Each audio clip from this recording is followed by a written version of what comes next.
Piaget é considerado, dentre os autores da psicologia, como um dos mais importantes, né? Ele já foi até chamado de Einstein da psicologia, né? Não é exagerado dizer que, digamos, que os dois maiores e mais importantes autores da psicologia são Freud, por um lado, e Piaget, por outro. A importância da obra do Piaget é decorrência de vários pontos. Primeiro, a decorrência da influência desta obra durante o século XX inteiro, notadamente na psicologia da inteligência, né? Sendo que o tema essencial do Piaget é a psicologia da inteligência, por um lado. Por outro lado, a importância do Piaget vem também do volume da obra dele, né? São por volta de 70 livros, inúmeros artigos, inúmeros temas relacionados à inteligência que foram abordados por ele. Então também, digamos, o volume da obra de Piaget, né, a consistência da obra de Piaget também, digamos, faz com que ela seja extremamente importante. E finalmente eu diria que a obra de Piaget é essencial porque, sendo a inteligência um tema, digamos, que se reencontra em qualquer abordagem psicológica, e sendo a teoria dele muito consistente em relação a esse tema, acaba-se utilizando o Piaget não apenas na perspectiva intrínseca da inteligência, mas também em outras como afetividade, moral e, evidentemente, educação.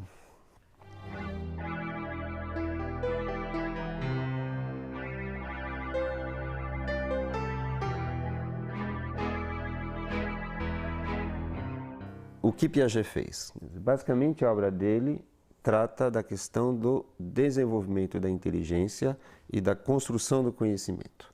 Inclusive, ele batizou a sua teoria de epistemologia genética. Por que epistemologia? Epistemologia é filosofia da ciência, ou seja, a parte que estuda o fenômeno da ciência, do conhecimento.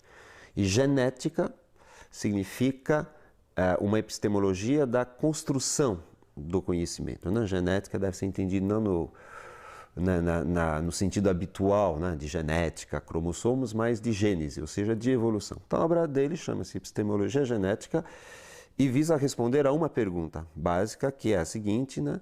Como é que os homens constroem conhecimento, ou seja, como é que eles passam de um nível de conhecimento X para um nível de conhecimento X mais um? Essa grande pergunta que Piaget tentou resolver durante toda a sua vida.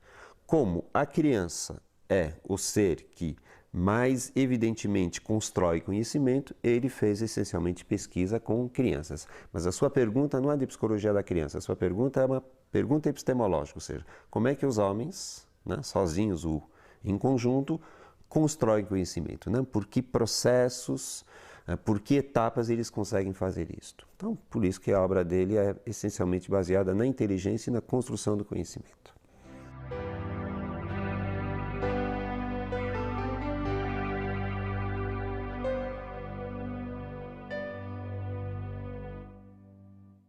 Para Piaget, inteligência deve ser definida enquanto função e enquanto estrutura. Então, enquanto função, para Piaget, a inteligência é uma adaptação, né? Os processos da inteligência têm a finalidade do sujeito sobreviver, adaptar-se ao meio, modificar o meio para adaptar-se melhor a ele. Isso é a função da inteligência. E do ponto de vista estrutural da descrição da inteligência, na verdade, inteligência é uma organização. Ou seja, a inteligência é uma organização de processos que permitem, se a organização for complexa, um nível de conhecimento mais complexo, superior, e se for, evidentemente, um nível de organização menos complexa, um nível de conhecimento inferior. Então, a inteligência é uma organização. E o crescimento da inteligência não se dá tanto por, digamos, acúmulo de informações, mas, sobretudo, por uma reorganização dessa própria inteligência. Ou seja, crescer é reorganizar a própria inteligência para ter mais possibilidades de assimilação.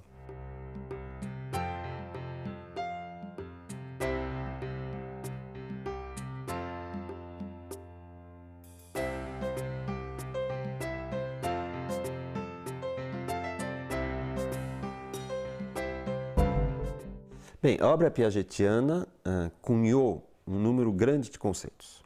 E, evidentemente, é bom a gente, digamos, explicitar alguns, que são centrais.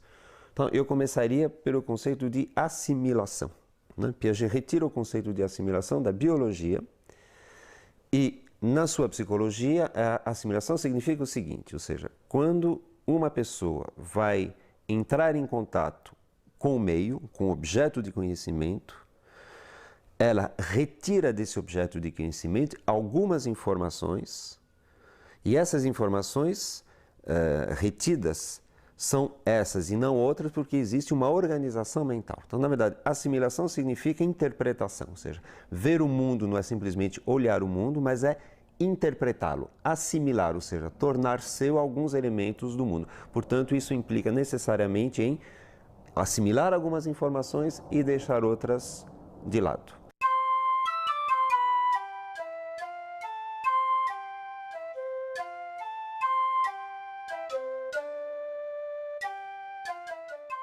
Outro conceito central na obra de Piaget é o conceito de acomodação. Acomodação significa o seguinte: as estruturas mentais, entenda-se por estrutura mental a organização que a pessoa tem para conhecer o mundo, é capaz de se modificar para dar conta das singularidades do objeto. Portanto, se juntarmos agora assimilação e acomodação, nós vamos ter que conhecer o objeto é assimilá-lo, mas como esse objeto oferece certas resistências ao conhecimento, a organização mental se modifica e a essa modificação dá-se o nome de acomodação. Por isso que o processo de inteligência, na verdade, é sempre um processo com assimilação, acomodação.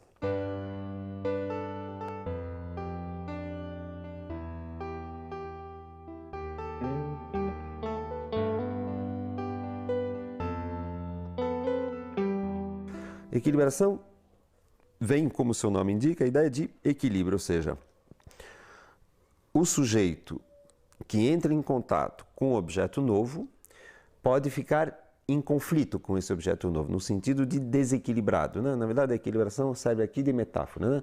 Quer dizer, o objeto não se deixa conhecer facilmente, ele tem algumas coisas diferentes, singulares, então o sujeito fica em conflito, desequilibrado, digamos assim, né? Para conhecer esse objeto, então, ele tem que acomodar-se a esse objeto, ou seja, modificar-se para dar conta desse objeto. E nesse processo é a busca, digamos, do equilíbrio, né? Então, o equilíbrio, na verdade, é a estabilidade da organização mental que dá conta do conhecimento.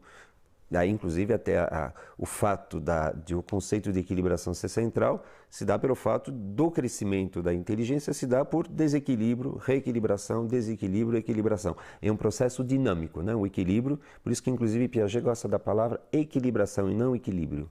Equilíbrio daria a impressão de algo estável, né? Equilibração sugere, digamos, algo móvel e dinâmico.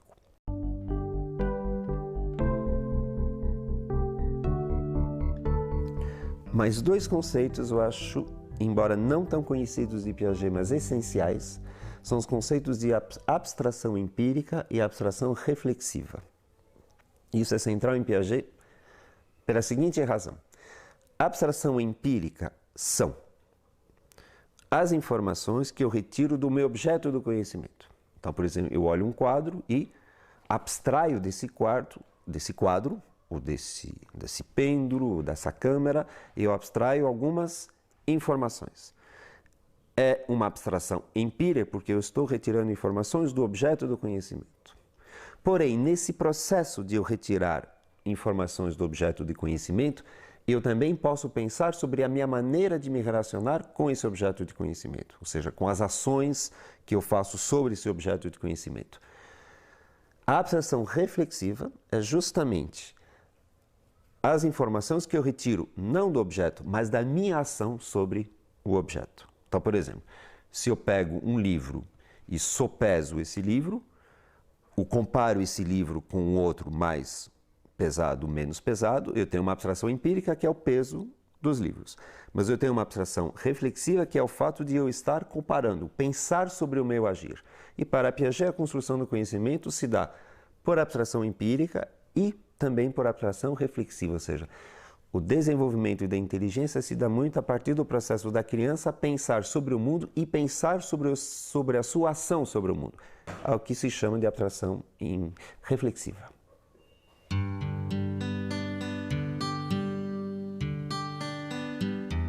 Mais um conceito extremamente importante em Piaget, que aliás é o conceito mais famoso, estágio. O conceito de estágio remete em Piaget à seguinte ideia.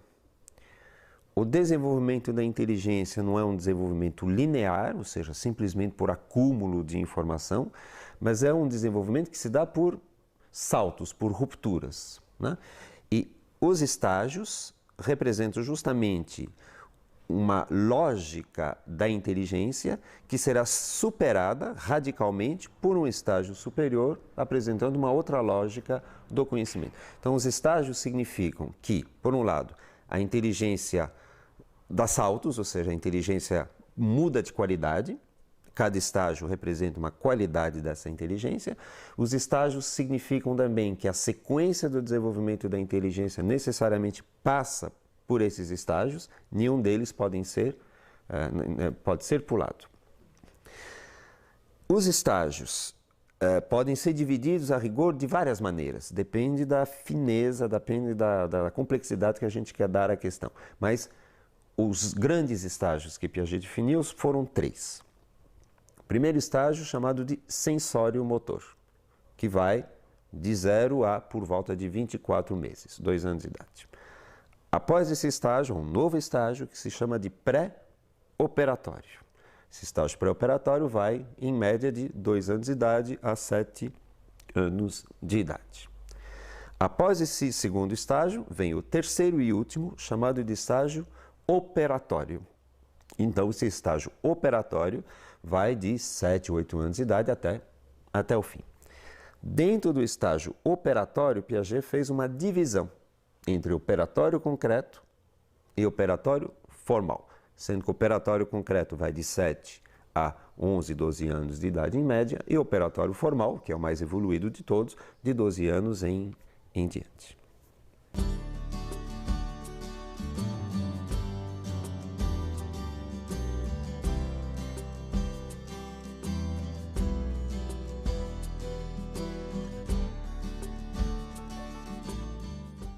Antigamente se pensava que o bebê, ou seja, a criança de 0 a 2 anos, não apresentava nada de muito interessante do ponto de vista da inteligência e que, na verdade, a inteligência começava apenas com a linguagem, né? Essa é uma ideia que era muito forte e que ainda é forte em algumas pessoas. No fundo, o que Piaget demonstrou com uma clareza muito bonita, é que essa fase do desenvolvimento de 0 a 2 anos é extremamente rica e que, portanto, a inteligência começa a se estruturar e a mostrar, digamos, o seu valor muito antes da linguagem. E, portanto, nesses 2 anos de vida, de 0 a 24 meses, uma série de conquistas praticamente cotidianas são feitas, uma série de pequenos passos são dados, pequenos passos e conquistas essas que justamente preparam a possibilidade da criança falar. No fundo, o que Piaget afirma é o seguinte, quer dizer, quando a criança começa a falar, lá por volta de 2 anos de idade, ela só tem sobre o que falar, ela só tem um mundo sobre o que falar porque ela construiu esse mundo antes, né? Se ela começasse a falar sem absolutamente ter construído esse universo, ela não teria, digamos, ela não poderia falar, porque ela não teria sobre o que falar, ela não teria essa organização, né? Portanto, é uma fase extremamente importante, extremamente complexa, e quem se der ao trabalho de observar um bebê vai ver quase a olhos vistos, né, esse desenvolvimento fenomenal. E também a afirmação evidentemente importante, que é a decorrência de tudo que eu acabei de falar, de que existe uma inteligência pré-verbal, ou seja, não uma inteligência sem representação, uma inteligência sem linguagem, uma inteligência sem comunicação, digamos, verbal com o outro, portanto, uma fase, digamos, sui generis, né, da inteligência. É um dos pontos essenciais da teoria de Piaget, essa contribuição para a compreensão do ser humano. Então, o período sensório-motor é o primeiro estágio, período que vai de 0 a 2 anos de idade, e também às vezes é chamado de inteligência prática. Inteligência prática, por quê? Porque é uma fase do desenvolvimento da inteligência onde a criança não emprega a linguagem, mas apenas as suas ações e percepções. Ações, aí a palavra motor, e percepções é a palavra sensório-motor. Então, uma inteligência prática é uma inteligência em ação, ou seja, ainda não verbal, ainda não representativa. Para Piaget, esses 2 primeiros anos de vida são absolutamente essenciais porque a criança percorre uma complexidade de evolução absolutamente inimaginável. Para dar conta desta ideia, alguns conceitos são essenciais, notadamente o conceito de objeto. Tudo leva a crer, segundo as informações de Piaget, que quando a criança nasce, ela não tem clareza de que no objeto no universo na qual ela se encontra, há objetos e que ela, inclusive, é um objeto entre esses objetos. Por isso, ela precisa construir a noção de objeto. E, nesta construção, uma fase essencial que chama a fase do objeto permanente. O que é o objeto permanente? O objeto permanente é aquele objeto que, embora eu não veja, sei que ele ainda existe. Ou seja, a atribuição de existência do objeto, apesar de estar fora do meu campo perceptivo. Isso a criança constrói por volta de 9 meses de idade. Então imaginem, digamos, o salto de qualidade da inteligência, né? Num primeiro momento é como se a criança acreditasse que só existem as coisas que ela vê, ou seja, que ela é o centro do universo, de uma certa forma, e que o mundo existe em função da sua percepção, e ela vai, pouco a pouco, entendendo que o universo tem uma objetividade própria e que independe da sua percepção. Daí a compreensão que ela tem de que, embora não seja visto, esse objeto ainda existe e, portanto, eu posso procurá-lo. Outro conceito essencial para se entender essa fase sensório-motora é o conceito de causalidade.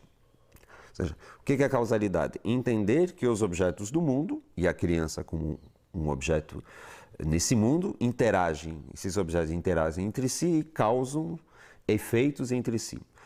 A tendência da criança até 1 ano de idade, 1 ano e pouco de idade, é a tendência que se chama de mágica, ou seja, a tendência a pensar que o objeto se move dependendo das suas próprias ações, da criança, ou então dos seus desejos. Né? Aliás, fato que inclusive Freud também tinha reparado, chamando de onipotência infantil. Né? Então a criança imagina num primeiro momento que na verdade ela tem as rédeas do mundo e pouco a pouco ela vai entendendo que não, né? Existem leis de causalidade, ou seja, o universo tem leis, o universo tem algumas regras que são seguidas e essas regras evidentemente se aplicam à própria criança.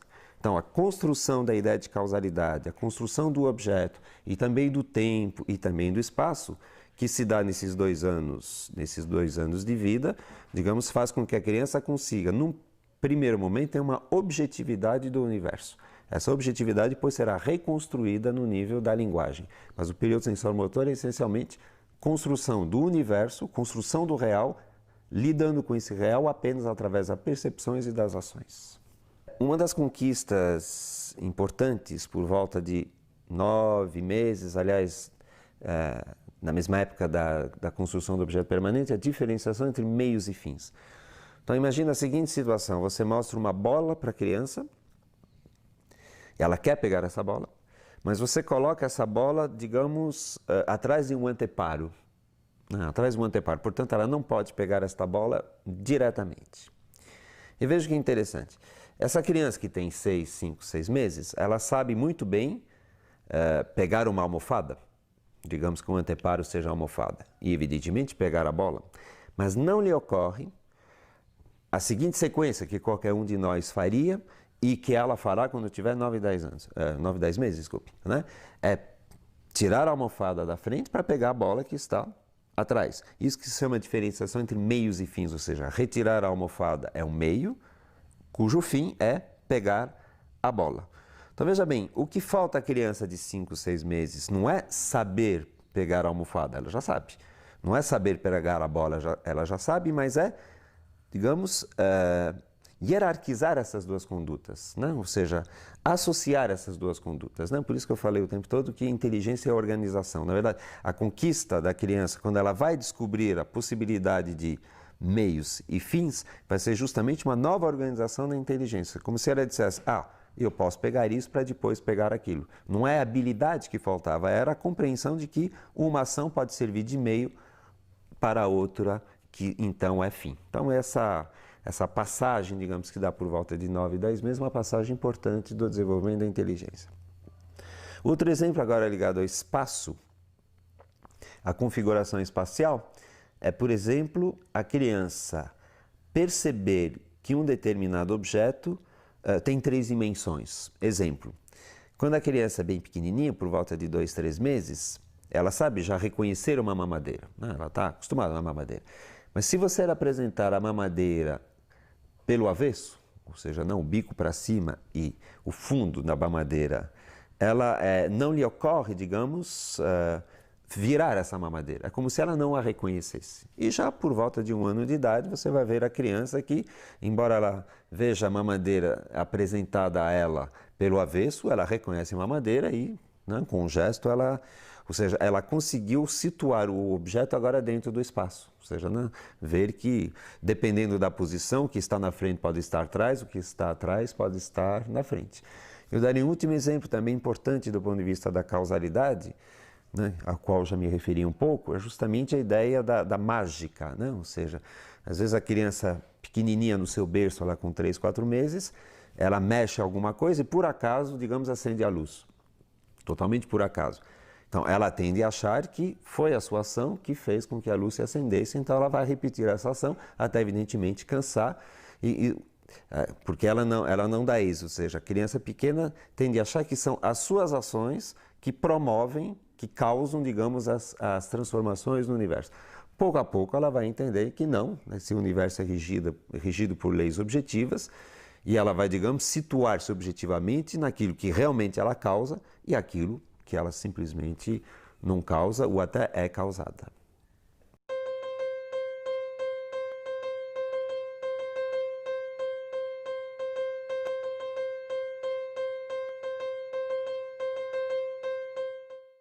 Com 2 anos de idade, há a mudança de estágio, né? Como eu disse, a mudança de estágio significa que a qualidade da inteligência se modifica.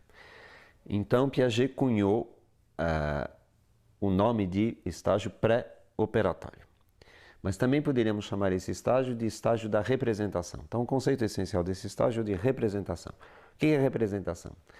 Representação é a capacidade de pensar um objeto através de um outro objeto.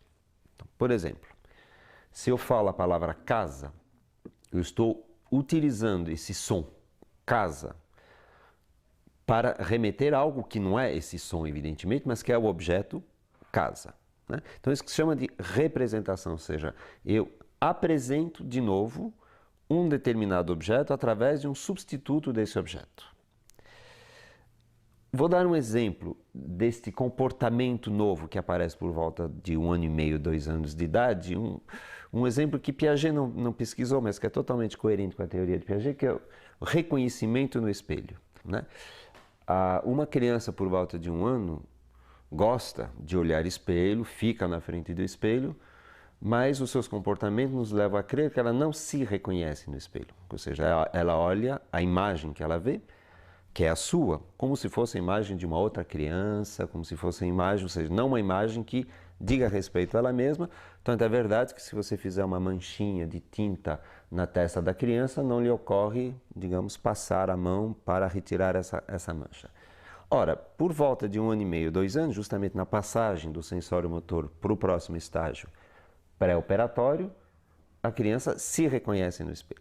Ou seja, agora crianças da amostras que se reconhecem no espelho. E veja bem, se reconhecer no espelho é um comportamento relativamente complexo, que pensem bem.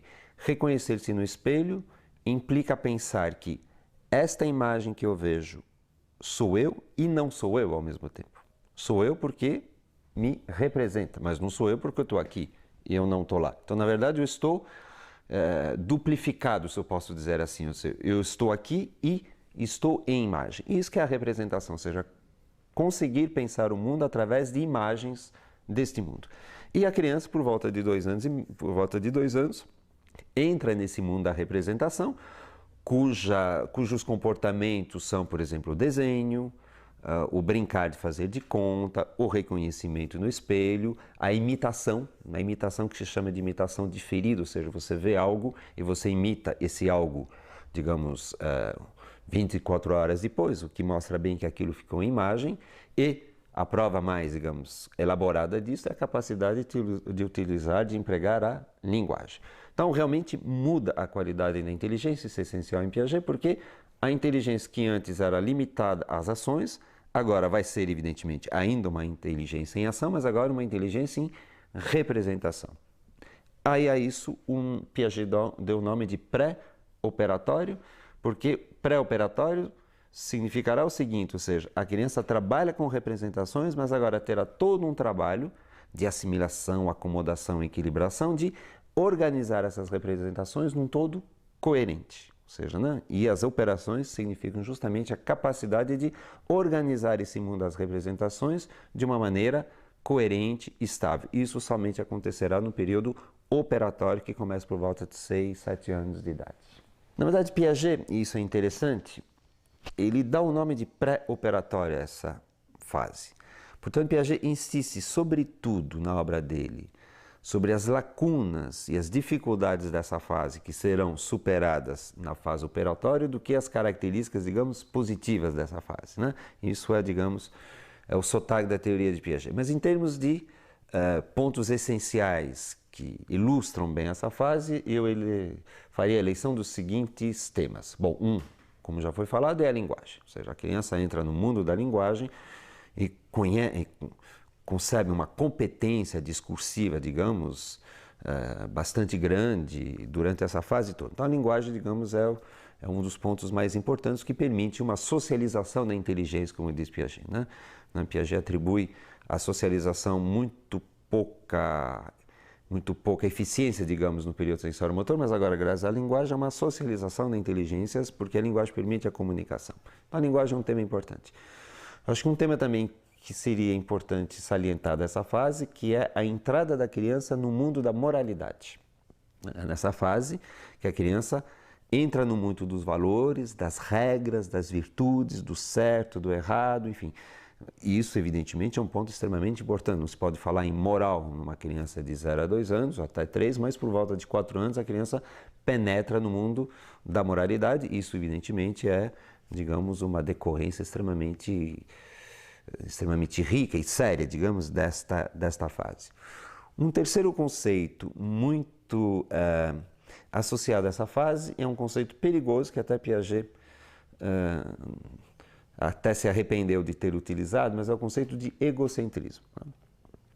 O conceito de egocentrismo significa o seguinte: não significa absolutamente que a criança está como se fosse autista, totalmente centrada nela, mas o conceito de egocentrismo significa que a criança tem dificuldade em perceber o ponto de vista do outro, ou seja, ela vê muito o ponto de vista do outro centrada, daí a palavra de egocentrismo, centrada no seu próprio ponto de vista. Exemplo, você, por exemplo, pede para uma criança, digamos, de 5 anos, a quem você acabou de contar uma história nova, né? Você pede a essa criança que ela conte essa história para uma outra criança. E você vai verificar que a criança conta, no fundo, como se a outra já soubesse a história. Como outro já soubesse a história. Dá um exemplo caseiro, né? É frequente você ver uma criança de 3, 4 anos chegar para o pai e para a mãe e dizer: cadê o meu carrinho? Ela tem 500 carrinhos, né? Vários, pelo menos 2, mas ela diz: cadê o meu carrinho? Claro que para ela está claro de que carrinho ela está falando. Mas como ela sabe de que carrinho ela está falando, ela imagina que o outro também saiba. Enquanto que uma criança um pouco mais velha não dirá: cadê o meu carrinho? Mas quer dizer, o meu carrinho amarelo, estou procurando um carrinho, aquele que você me deu tal dia, etc. e tal. Então são exemplos de egocentrismo, ou seja, né? A dificuldade de sair do próprio ponto de vista e colocar-se num outro ponto de vista de uma outra pessoa. Isso será um ganho do período justamente operatório concreto.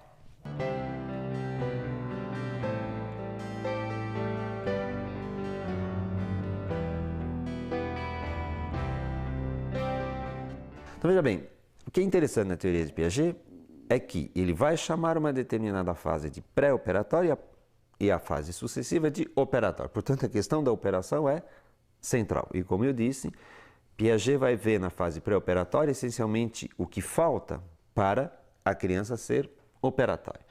Então, por isso temos que definir o conceito de operação. Não, o conceito de operação, tecnicamente, é o seguinte: é uma ação interiorizada reversível. Bom, então vamos explicar esses 3 termos.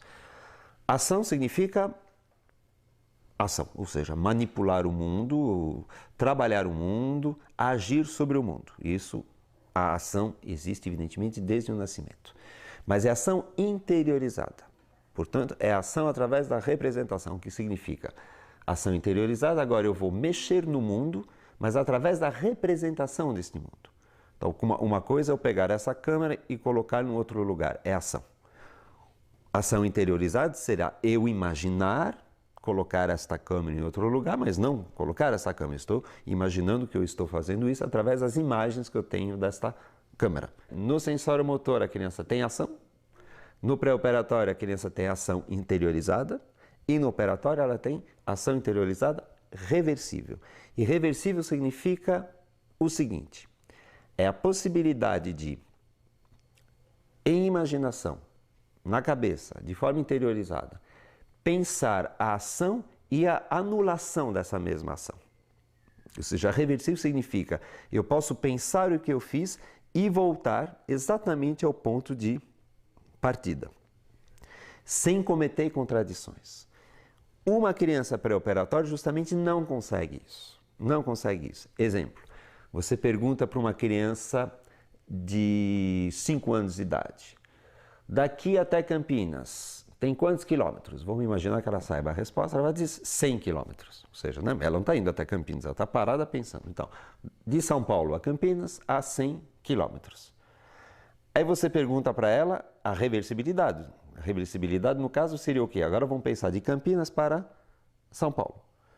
Evidentemente, em boa lógica, se de São Paulo até Campinas há 100 km, de Campinas a São Paulo também haverá 100 km. Nada mais do que eu fazer a volta.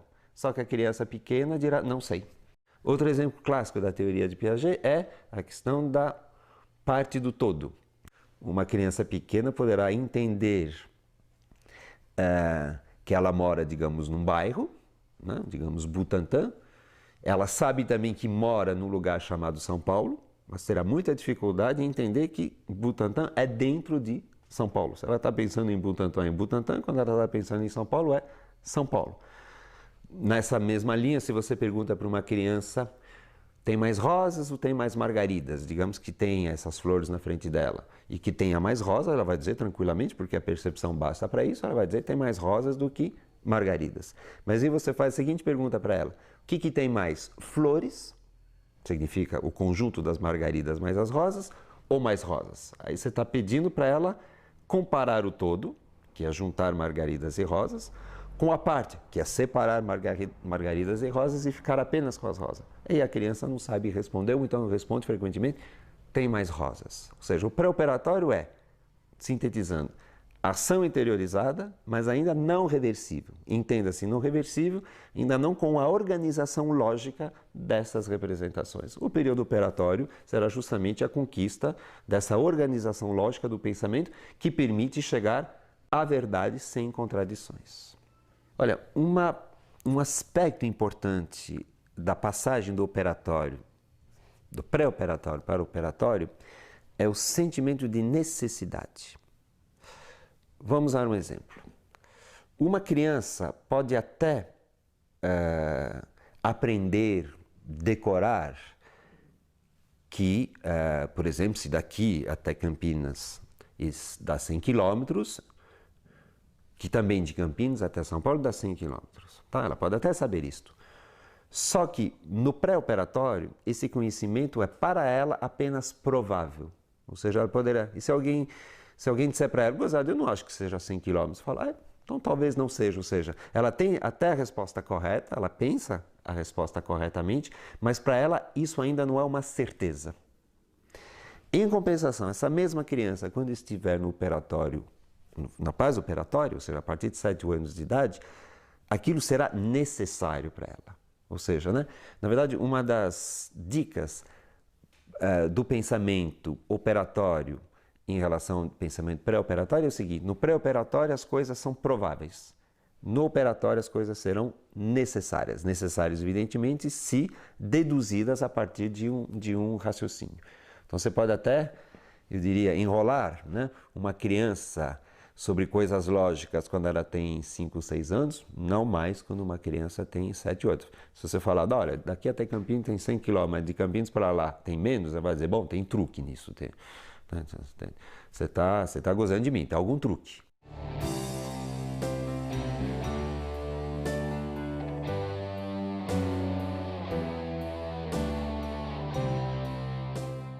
Então veja bem, Piaget diz, a partir de 7, 8 anos de idade, a criança entra no estágio operatório. Ou seja, ela consegue já organizar o seu pensamento através da lógica. Mas Piaget diz também que esse estágio operatório é dividido em dois, operatório concreto e operatório formal. Portanto, tudo não está acabado ainda por volta de 7 e 8 anos de idade. Então a diferença entre o operatório formal e o operatório concreto é a seguinte, os dois são operatórios, portanto os dois têm ação interiorizada reversível. Só que no operatório concreto, a criança faz uso desta capacidade operatória apenas em cima de objetos que ela possa manipular ou de situações que ela possa vivenciar ou lembrar a vivência. Enquanto no período operatório formal, ela vai trabalhar agora com puras hipóteses. Ou seja, agora ela vai ser capaz de aplicar a sua lógica a objetos, contextos que sejam puramente hipotéticos, por exemplo, um foguete na Lua ou não sei o que em Marte, tá certo? E também totalmente estranhos à sua vivência. Então, na verdade, a diferença é um grau de abstração. Mas, para dar um exemplo, né? A criança, por exemplo, do ponto de vista operatório concreto, chegará facilmente à conclusão de que, bom, todos os planetas são redondos, a Terra é um planeta, logo a Terra é redonda. E ela sabe, inclusive, que a Terra é redonda. Mas você coloca para ele o seguinte, todos os planetas são quadrados. A Terra é um planeta, logo, em pura hipótese, a Terra é quadrada. Mas como ela sabe que a Terra não é quadrada, ela tem muita dificuldade de aceitar, né? Porque ela ainda está relacionada ao concreto, à sua vivência. Então, o operatório formal, na verdade, é conseguir pensar de maneira lógica, reversível, operatória, em cima de puras proposições, puras frases, puras hipóteses. Então, a diferença é essa. Que no Colégio Elás tem uma tradução clara, né? Os problemas de matemática que são colocados às crianças, digamos, de primeira a quarta série, costumam ser complexos, mas sempre concretos. É alguém que compra não sei quantas bananas, vende a metade, um preço X, um preço Y, né? São sempre a matemática aplicada em cima de objetos. Mas é preciso esperar a quinta série, em geral, ou seja, por volta de 11, 12 anos, para que no colégio se introduza a álgebra. Notadamente a ideia de variável. O que é a variável? A variável é pura forma. O x, o y é pura forma. Isso é típico do operatório formal. O operatório formal é o último estágio daqueles identificados por Piaget no desenvolvimento da inteligência. Portanto, uma criança por volta de 12, 13 anos, né,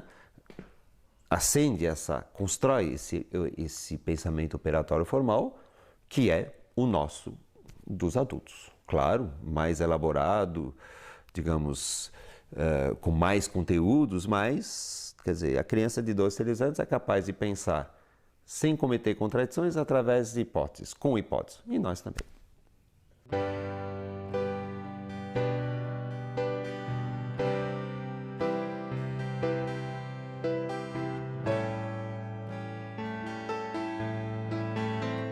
Embora Piaget tenha escrito um só livro a respeito da moral, né, esse livro chamado Juízo Moral na Criança, ele fez uma obra fundamental, ou seja,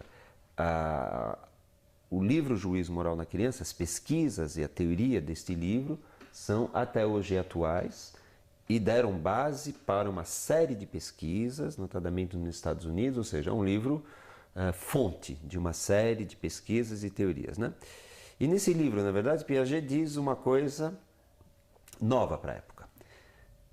E essa coisa nova é a seguinte, ou seja, assim como a inteligência, assim como o conhecimento evoluem, a moral também evolui. Ou seja, existe um desenvolvimento moral na criança. Por que isso é importante? Porque antes se pensava muito que a moral nada mais era do que uma mera interiorização dos valores e das regras que estavam colocadas fora. Então os pais diziam, faça isso, faça aquilo, os professores, os valores são esses, e a criança, digamos, pouco a pouco interiorizava esses valores, né? Pura e simplesmente. O que era fora ficava dentro e acabava a conversa. O que Piaget demonstrou, com pesquisas e mais pesquisas, que na verdade há um desenvolvimento moral na criança, ou seja, há estágios também. Então o primeiro estágio é a anomia, a criança está fora do universo moral. O segundo estágio, que é justamente a entrada da criança no mundo moral, é chamado de heteronomia. Heteronomia significa basicamente que a moral é baseada no respeito pela autoridade e pela obediência.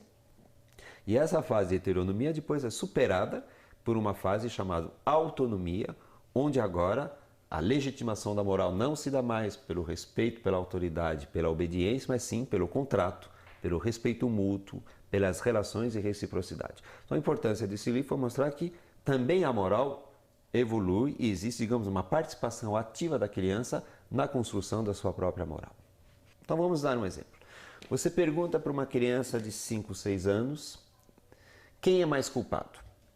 Alguém que quebrou 10 copos sem querer ou alguém que quebrou um copo, mas querendo, né?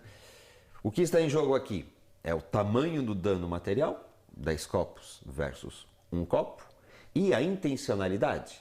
Quem quebrou 10 não tinha intenção, porque fez sem querer, mas quem quebrou um tinha a intenção de quebrá-lo. Pergunta-se para a criança, então, qual dos dois... Primeiro, os dois são culpados? E a criança heterônoma dirá sim, já que houve um dano material cometido. E depois pergunta-se, qual mais culpado? E a criança heterônoma opta pelo autor da quebra dos 10 copos, porque 10 copos é mais do que um copo. Ela se baseia no, digamos, no tamanho do estrago, digamos assim, e não na intencionalidade. Você, inclusive, tem exemplos desse tipo com a mentira. Uma criança heterônoma, maior a mentira, é pior, ou seja, não é a intenção da mentira, mas é, digamos, é a distância entre a verdade e o que foi dito. Como sempre em Piaget, a autonomia, portanto, o estágio posterior será uma superação do estágio anterior. Então, dos exemplos que eu dei, a criança autônoma dirá, bom, não, os dois não são culpados, apenas é culpado aquele que teve a intenção de quebrar. Evidentemente, ele teve a intenção de quebrar e quebrou um copo, ou seja, o fato de haver 10 copos quebrados absolutamente não conta mais. Como a mentira, o que vai contar não é o tamanho da mentira, mas sim a intenção de enganar.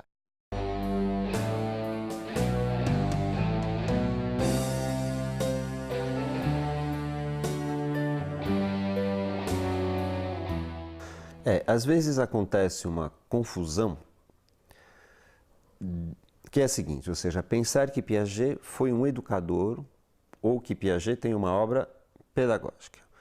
E essa é uma confusão muito grave, porque pode fazer as pessoas pensarem que vão encontrar em Piaget propostas pedagógicas ou preocupações pedagógicas. Então sejamos claros, Piaget preocupou-se com pedagogia, como aliás todo e qualquer pensador.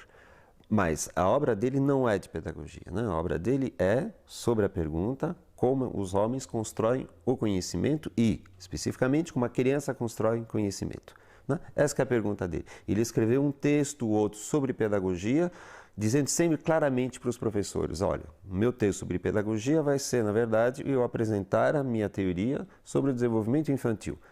Vocês, educadores, que façam a tradução pedagógica desta minha teoria. Por que Piaget é tão lido, é tão estudado, tem tanta presença na educação? Eu diria isso tem duas razões para isso. A primeira razão é clássica, ou seja, na verdade, assim como a medicina, que é uma técnica, lê biologia, né, para justamente saber o que fazer e encontrar novas técnicas, a pedagogia lê as teorias que tratam do seu aluno. Portanto, todas as teorias que falam de criança, notadamente do desenvolvimento da inteligência, do conhecimento, interessam a pedagogia. Então, como Piaget tem uma obra muito consistente, muito vasta sobre o desenvolvimento da inteligência na criança, é natural que a pedagogia se interesse por esses dados e traduzam esses dados na sua pedagogia, né? A segunda razão pela qual Piaget é também bastante lido na pedagogia é de outro nível. Na verdade, Piaget acaba sendo o autor em psicologia que dá base teórica para movimentos pedagógicos que foram inclusive anteriores a Piaget. Então, por exemplo, a renovação pedagógica, e nisso você pode colocar a escola nova, também Montessori em parte, Freinet, enfim, os educadores encontram em Piaget uma teoria que, no fundo, lhes dá razão. Então, digamos, a teoria piagetiana é a teoria que se adapta a uma certa corrente pedagógica, notadamente aquela que se opôs ao formalismo e ao verbalismo do ensino tradicional. Então, essas duas razões, pelo fato de ele estudar a criança e de ele ter ideias sobre a criança que, digamos, são coerentes com uma certa pedagogia renovada.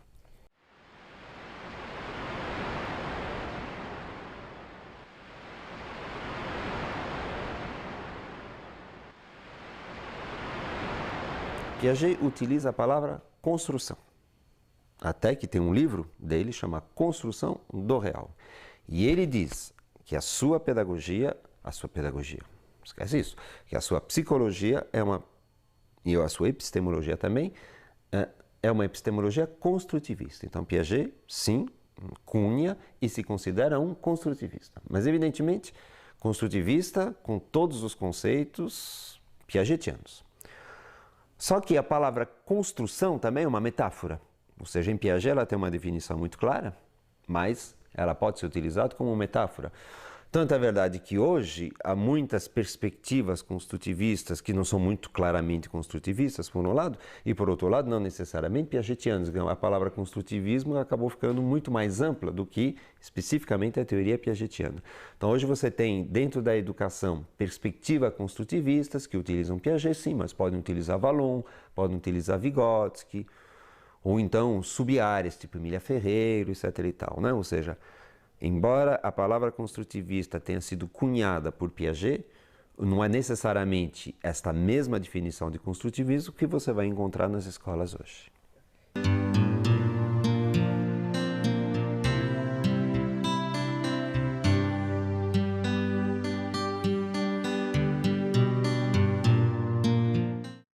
Como toda teoria, notadamente, como toda teoria complexa, algumas incompreensões inevitavelmente acontecem, só que, infelizmente, algumas incompreensões acabam se tornando dominantes e a gente poderia chamar essas incompreensões dominantes de mitos. Eu veria basicamente dois mitos em relação à teoria de Piaget. Mitos no sentido que é uma interpretação claramente errada da teoria de Piaget, né? O primeiro mito, eu diria, é o mito do maturacionismo. Como Piaget diz, e a sua definição de construtivismo é esta, que existe construção endógena. Algumas pessoas pura e simplesmente dizem, bom, Piaget é um maturacionista que acredita que, na verdade, as coisas se dão de maneira interna, sem absolutamente nenhuma relação com o contexto, nenhuma relação com atividade, etc. e tal. Então, isso é um erro grave. Piaget diz textualmente, as construções internas endógenas se dão, em primeiro lugar, desencadeadas por demandas do meio, portanto, não se dão de maneira puramente isolada, e sobre as demandas do meio, com os objetos do meio. Então, a teoria de Piaget absolutamente não é uma teoria maturacionista, mas sim uma teoria interacionista, construtivista. Primeiro mito. O segundo mito em relação à teoria de Piaget, que na verdade é uma decorrência do primeiro, sobre o maturacionismo, é o seguinte, quer dizer, Piaget negaria a importância do social no desenvolvimento da inteligência da criança. Então, é um mito, por quê? Porque é falso. Então, devemos dizer o seguinte, sim, é verdade, Piaget não fez estudos, não aprofundou essa questão, né? Então, se encontram poucas referências em Piaget em relação a social no desenvolvimento. Mas veja bem, não aprofundar e não fazer pesquisa sobre um tema não é negar a sua importância, né? Piaget tinha 24 horas por dia, ele tinha que fazer determinadas opções. Então, na verdade, é o segundo ponto, na teoria de Piaget, a interação social tem um lugar bem claro, embora não aprofundado e não pesquisado. E esse lugar diz claramente o seguinte, se não houver interação social, se não houver demanda do meio social, se não houver comunicação, não há desenvolvimento cognitivo. Então, É um mito pensar que Piaget negava a importância do social, como é um mito pensar que Piaget pensava que apenas a maturação por si só explicava o desenvolvimento.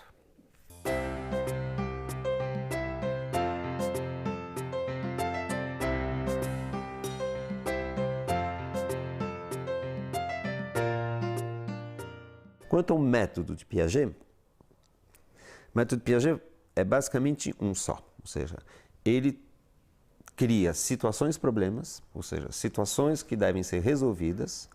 Ele coloca essas situações-problema a crianças de várias faixas etárias, em geral de 6 anos a 12, 13 anos de idade, e verifica, por um lado, se as crianças conseguem resolver o problema, e por outro, e mais importante ainda, quais são as dificuldades que elas encontram para resolver este problema. Então, eu diria 90% da obra de Piaget foi feita em cima desse tipo de experimento, né? Ele também fez alguns estudos com seus próprios filhos, né? Mas apenas com seus próprios filhos de 0 a 2 anos de idade, aí com observação. Né? Com observação. Portanto, seria um erro pensar que Piaget baseou toda a sua teoria na observação dos seus próprios filhos. Na verdade, ele fez essas observações de 0 a 2 anos, mas todo o resto da sua obra, eu diria 90%, portanto, é feito com soluções, à procura de como as crianças resolvem problemas que ele coloca para essas crianças, em geral de 6 a 12 anos de idade.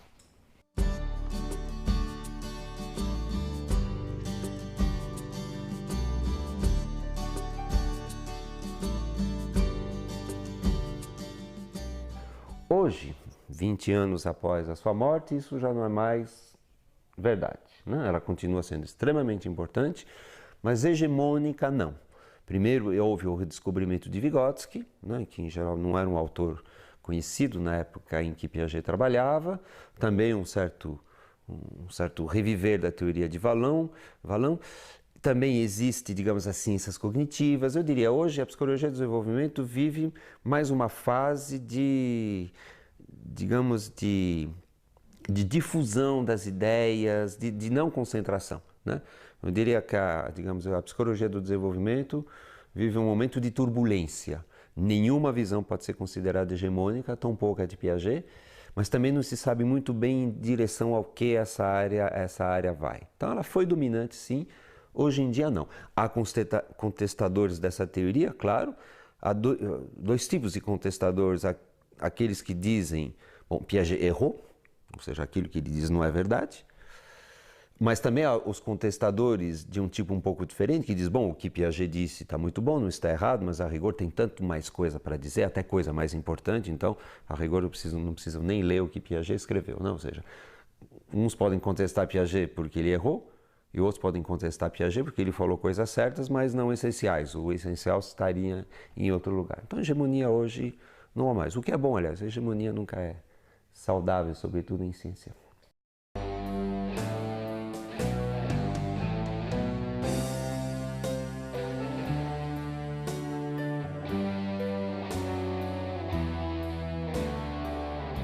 É uma teoria extremamente rica, extremamente importante, que inclusive nos permite entender melhor filhos e alunos em geral. Portanto, eu acho que o professor tem muito a ganhar estudando Piaget. Não apenas Piaget, mas evidentemente estudando Piaget.